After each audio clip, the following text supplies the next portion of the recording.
Number three. Number three is resolve conflict with tact and finesse. How many of you deal with conflict on a regular basis? And it's all dealing with people, right? Dealing with people is it's just conflict. Resolve it with tact and finesse. Let me give you a couple of things to think about when it comes to conflict. My mentor taught me this. He said, Kevin, whenever you're having conflict, more than likely, sometimes it's about you. But for the most part, most of the time it's about you, but for the most part, it's dealing with another person. I said, yeah. And he said, for the most part, too, it's lack of communicating, lack of discussing the conflict. You just rather be mad and they're mad, and you're talking about them in your head and to everybody else, and they're talking about you, and you never get anything done. He said, Kevin, when you discuss things,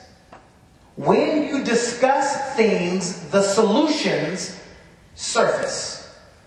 Not being afraid to just sit down and whoever you might be having a conflict with, just sit down and have a discussion with them. Let's talk about it.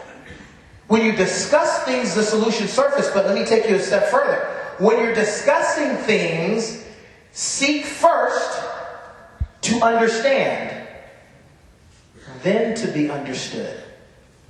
Does that make sense?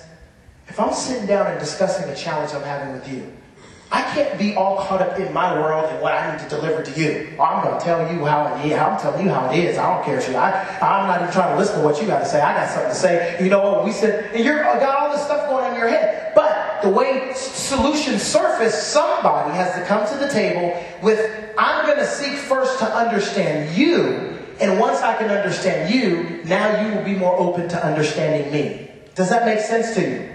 Third area, when it comes to handling conflict, is it's not what you say for the most part, it's how you say it. You know, I'm thinking about one of the guys that was on my business team.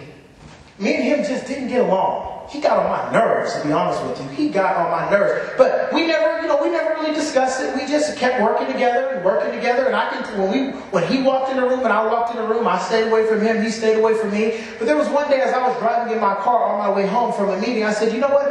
I'm just going to sit down and talk to him and just kind of see what is going on.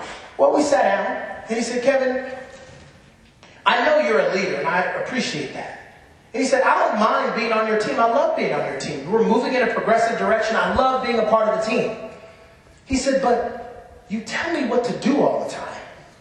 And I just can't handle you telling me what to do. And he said, it's not just the fact that you tell me what to do, it's how you tell me what to do. He said, I don't handle it well when people say, you need to do this, you need to do that. As soon as I hear the word need, I shut off. Now what he's doing is he's explaining to me how to communicate with him so that we can be more productive in our relationship. Does that make sense to you? So I figured it out. I said all we had to do was discuss it. And as we discussed it, the solution surfaced. I shut my mouth for a minute and listened to what he was saying, trying to seek first to understand so that I could be understood. And then I realized it wasn't what I was saying necessarily, it was how I was saying it. From that discussion forward, he became the top money earner on our team because I learned how to communicate better with him. We resolved the conflict with tact and finesse. So if we had a seminar or something coming up and I said, hey, we need to go by the cleaners and pick up the table skirts so that, we set up our books and all this kind of stuff.